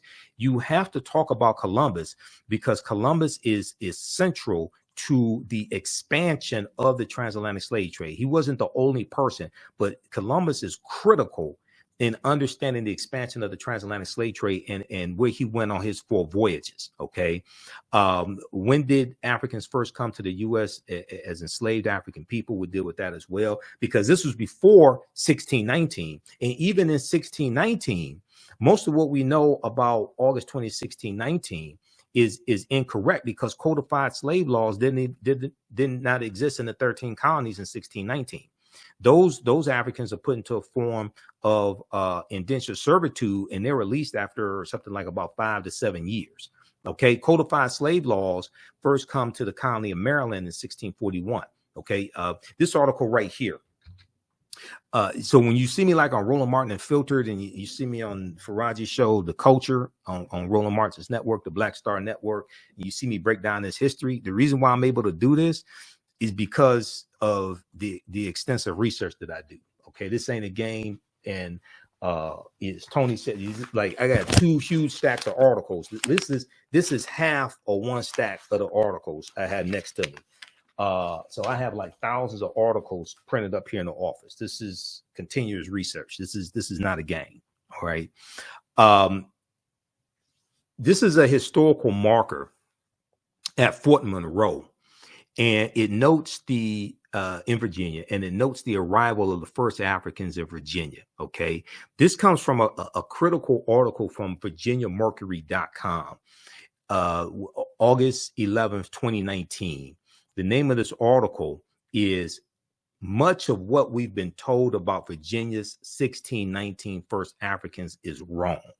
Much of what we've been told about Virginia's 1619 First Africans is wrong. And then there were Africans in South Carolina in 1526. Now, we're not talking about Africans being here 51,700 years ago. We're not talking about Juan Garrido coming into Florida with Juan Ponce de Leon, the Spanish conquistador, in 1513. Okay, if you just look at these Africans, there's about 100 of them taken into the South Carolina, Georgia area by the Spanish in 1526, because the Spanish were here before the English come here. Okay, and we know the Spanish were the second ones involved in the transatlantic slave trade, right behind the Portuguese. And when you look at Spain and Portugal, they're right next to each other. So this is why they get in Spain and Portugal are right above Morocco. So when we have the Moors going into Europe, this is why Spain and Portugal gets the brunt of that, because of where they are located geographically above Morocco. And when the Moors go in 711 AD, it's referred to as the Iberian Peninsula. We know they're going to defeat the Vandals and the Visigoths, and they're going to settle in the southern portion of what we today call Spain. And the Moors refer to it as Al-Andalus, which basically means to walk in a spiritual path or walk in a spiritual light. Okay, so when we look at this history is so fascinating. And the reason why this history is so important is because what you do for yourself, what you do to yourself, and what you allow other people to do to you and get away with is based upon what you think about yourself. What you think about yourself is based upon what you have been taught about yourself. What you've been taught about yourself is based upon everything you've read, heard, and seen about yourself. Okay, your thoughts create feelings, your feelings create actions and behaviors, your actions and behaviors create results. So before 1619, there was 1526, the mystery of the first enslaved Africans in what became the United States. So this is an excellent article from the Washington Post, WashingtonPost.com, September 7th, 2019. Spanish explorers brought 100 African slaves to a doomed settlement in South Carolina or Georgia within weeks. The subjugated revolted, then vanished. And it's believed they went to go live with Native Americans who were here, and which is kind of a tricky term, because you're going to have Africans intermixing with Asians. Asians come here around 3000 BC, and their offspring are who we call Native Americans. But we also look at in this class, did Africans sell themselves into slavery? We look at that complicated history. A good source on that is Dr. Sylvian Diouf's book, Fighting the Slave Trade, West African Strategies. So there's so much information in this 12-week online course. So visit our website, theafricanhistorynetwork.com, theafricanhistorynetwork.com. You could register for it today. And like I said, you can use this information with your children also. There was something I was going to get to quickly here, and I will give you information on the second class that I teach as well. The second one deals with history that directly impacts what's going on right now. Okay. So we have this here, and we talk about Tariq ibn Ziyad in 711 AD. Oh, Christopher Columbus. Okay. So I showed you the slide when we were talking about, when we were speaking with Tony Browder, because he mentioned Christopher Columbus. Columbus never came to the land that we call the United States of America. Okay. It's important to look at where Columbus goes on his 4 voyages. The closest Columbus came to this land is Cuba, which is 90 miles away. All right. So when we look at his first voyage, now there's a direct connection also, because Columbus set sail August 3rd, 1492, and it took him about 7 years to convince King Ferdinand and Queen Isabella to finance his voyages. Now, the African Moors lose control of their last stronghold, which is Granada, January 2nd, 1492, in the Moorish Granada, the Spanish Granada Wars. Okay. August 2nd, 1492, the Spanish expelled the Sephardim, the Sephardic Jews, out of Spain. And then August 3rd, 1492, Columbus set sail. So he set sail on the Nina, the Pinta, and Santa Maria. He lands in the Bahamas, which he called San Salvador, which means Saint Savior. Then he became a devil to the people on October 12, 1492. So this is why some people who still celebrate Columbus Day, they still recognize October 12, 1492, when he landed in the Caribbean. The first place he landed was the Bahamas. He also goes on his first voyage into Cuba, conquers Cuba and Hispaniola. La Isla Española, which means the Spanish island. That Spanish phrase is anglicized to Hispaniola. The western third of the portion of Hispaniola is where the Spanish colony of Santo Domingo was. And then the French take over, the French fight against the Spanish and take control of the western third of the island of Hispaniola in 1697 and call it Saint Dominique. And then there's a revolution in the island, in the colony of Saint Dominique in 1791, and those Africans are going to win their independence from France, declare their independence January 1st, 1804, and called it Haiti or Haiti. Okay, this is what we're talking about. This is the region that we're talking about. Columbus's second voyage, 1493, September 1493, he goes into the West Indies and into Puerto Rico or Bariquin, and then Jamaica in 1494. The Spanish are conquering all these territories, and you're going to see constant fights between these Europeans who have been fighting and killing each other for hundreds of years. They went from being groups of barbarians, okay, the Anglos and the Saxons and the Jutes and the Lombards and the Picts and the Alans and the Franks. They went from being, and the Vandals and the Visigoths, they went from being groups of barbarians to having kingdoms. And then they go from having kingdoms to having nations. And they were fighting and killing each other for hundreds of years. And they will continue with World War I in 1914. In World War II, starting in September 1939, when Adolf Hitler invades Poland. Okay, so what's going on in Ukraine right now is in the region of the world where World War II started, because Ukraine is bordered by which 2 countries? Russia and Poland. Okay, so what's taking place in Ukraine is serious, because that's the region of the world where World War II started, when Hitler invaded Poland, like Putin invaded Ukraine, but it was 1939. This is why you have to understand history. Okay, now, third voyage, May 1498, Columbus conquers Trinidad and the Venezuelan mainland. And then fourth voyage, May 1504, his last voyage, because he dies in 1506, he goes into Panama and Honduras in Central America. These island nations have never recovered from what happened to them over 500 years ago. These island nations have never recovered from what happened to them 500 years ago.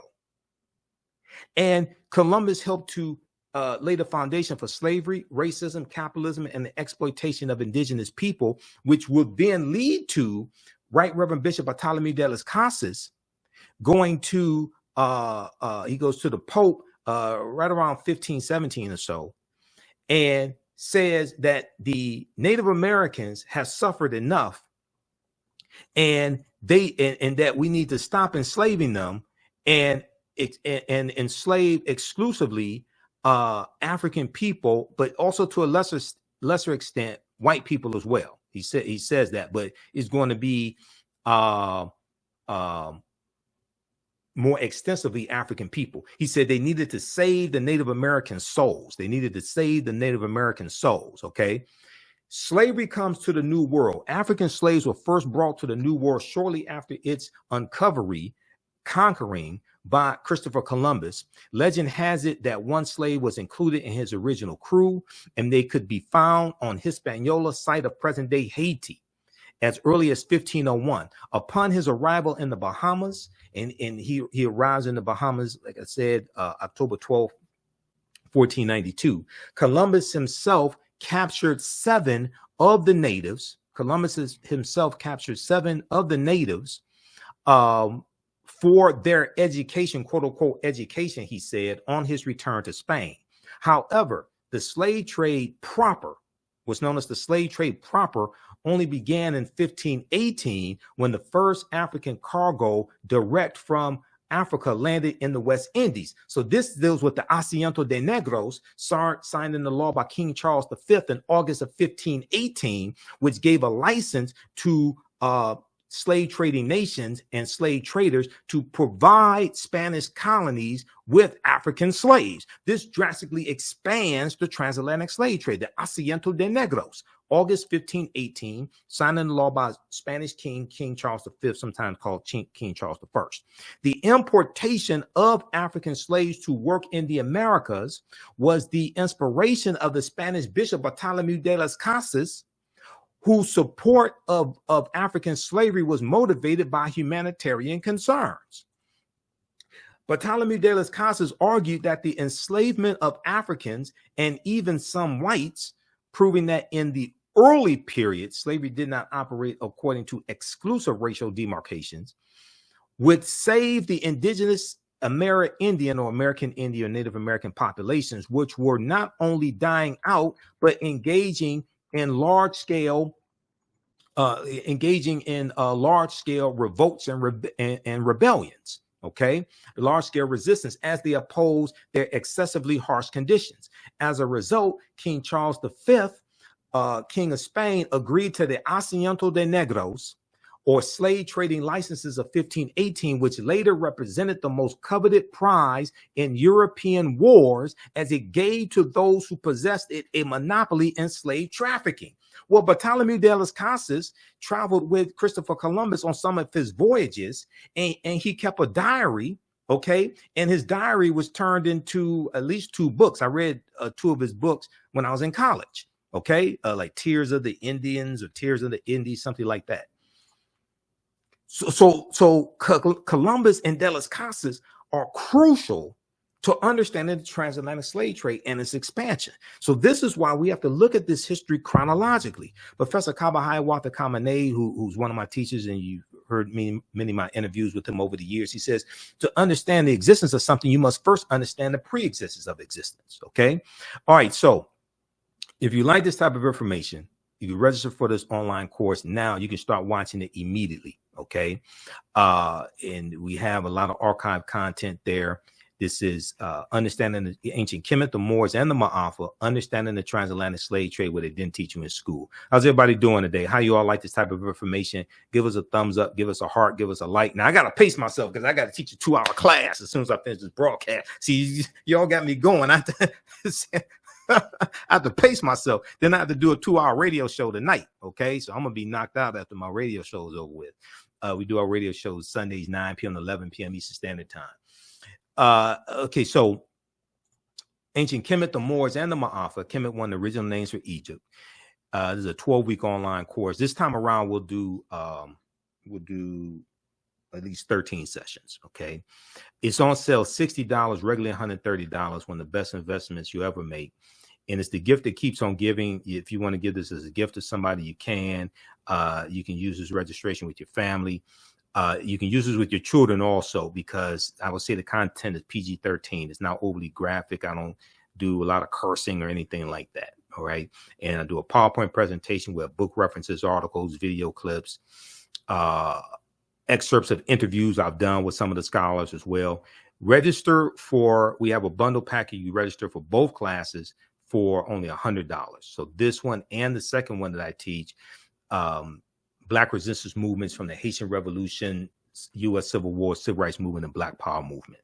And we do the second one on Sundays, normally 2 p.m. to 4 p.m. Eastern Standard Time. Today we have to do it at 3 p.m.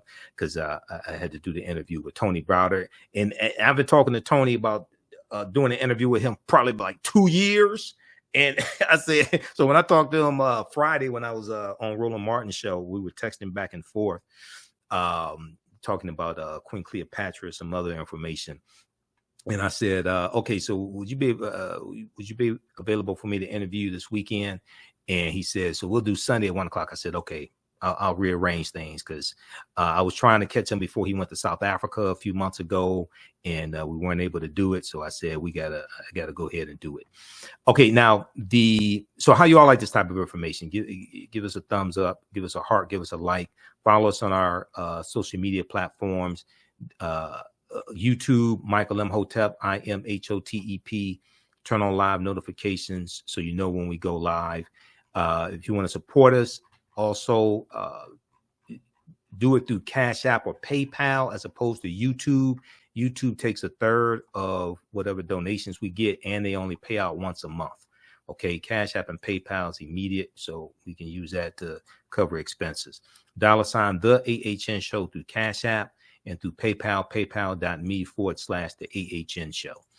Okay, now the second class that I teach, and we do this on Sundays, is Black resistance movements from the Haitian Revolution, U.S. Civil War, Civil Rights Movement, and Black Power Movement. So I put this class together in October 2021. That was the first time I taught this class.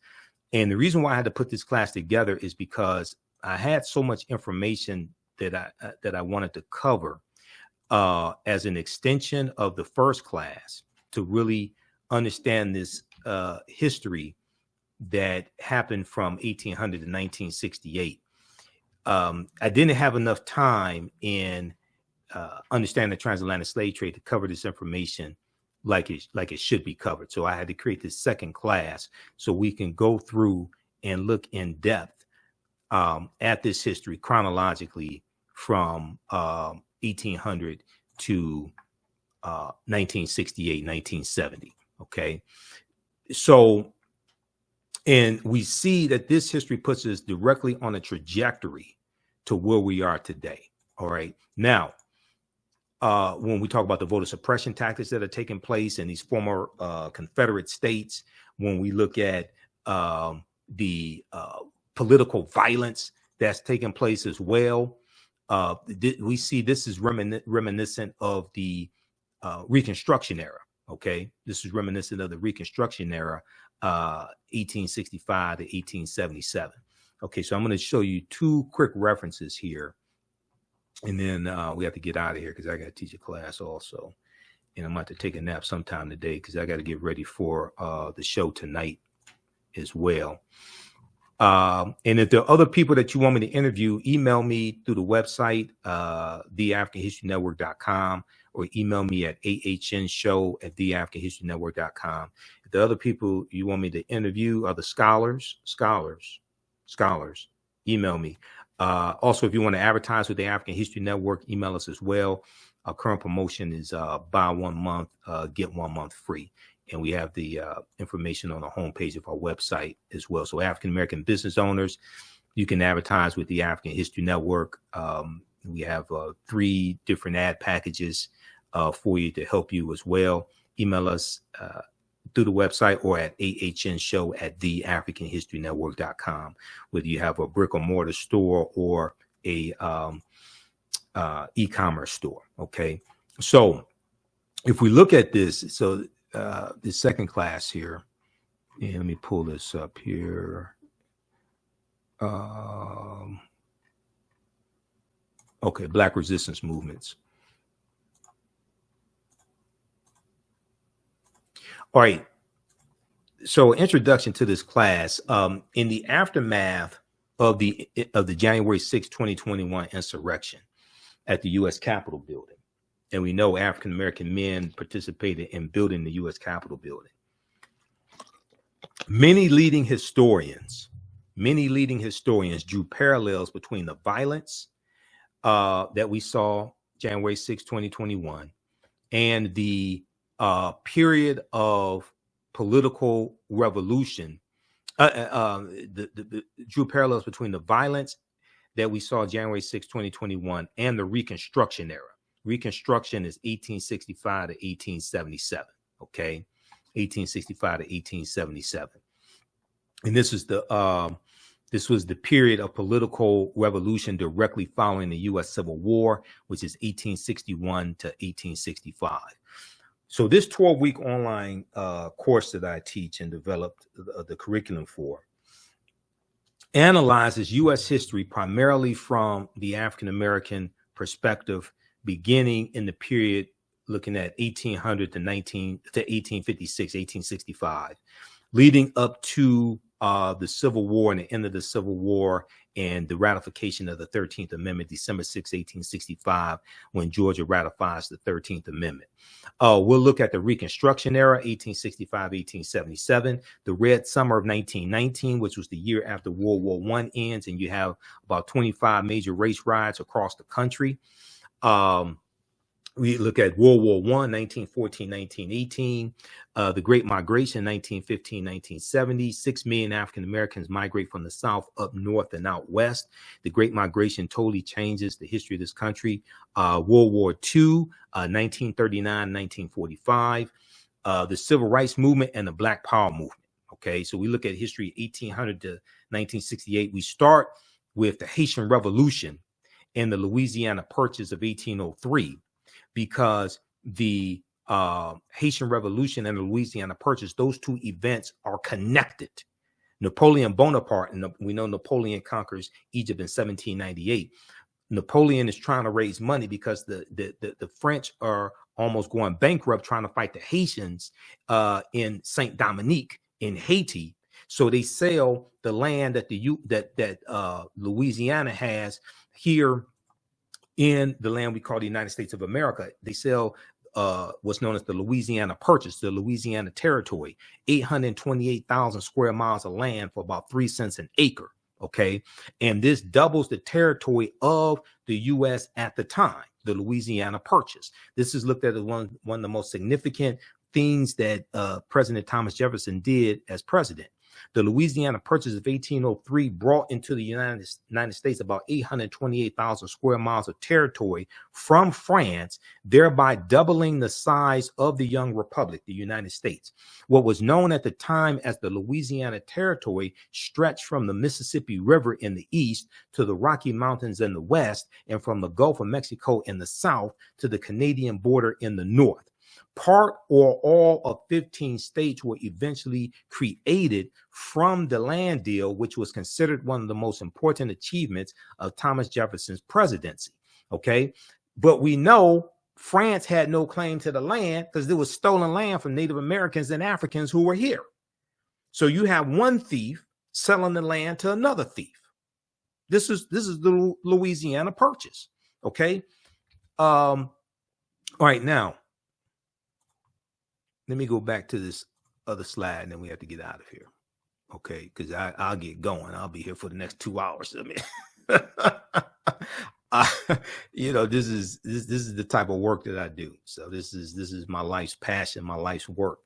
It's important to understand this chronology of history from 1800 to 1968, 1970, which brings us to 2023. It's important to understand this chronology of history to get a better understanding of how we got to where we are now, to understand where we need to go from here, understand the laws and policies that need to be put in place to take us where we need to go. Everybody's talking about reparations, but very few people understand the history of the damage that you're trying to seek reparations for, to repair the damage of. And to seek a legal remedy to a historical problem implies that you need to understand both law and history. And unfortunately, most of our people don't understand either one of them. Unfortunately, some of this history is repeating itself. Okay, now there's a good article that we reference in the class. Now, this is from Time Magazine, okay? Time Magazine. And if you all have any questions, be sure to email me. Email me at ahnshow@theafricanhistorynetwork.com, and I'll respond to I'll try to respond to all of the questions that you have as well. Okay. ahnshow@theafricanhistorynetwork.com. And if you want me to do a presentation for your group or organization, email me also right there or right through the website. Okay. Now, there's an excellent article from Time Magazine that deals with, I'm trying to find this article here because I have so many tabs open here in Google Chrome. Where's that article? It deals with the Reconstruction era and the importance of Reconstruction. Okay, I'll find it here just a second. Where is that article? What this article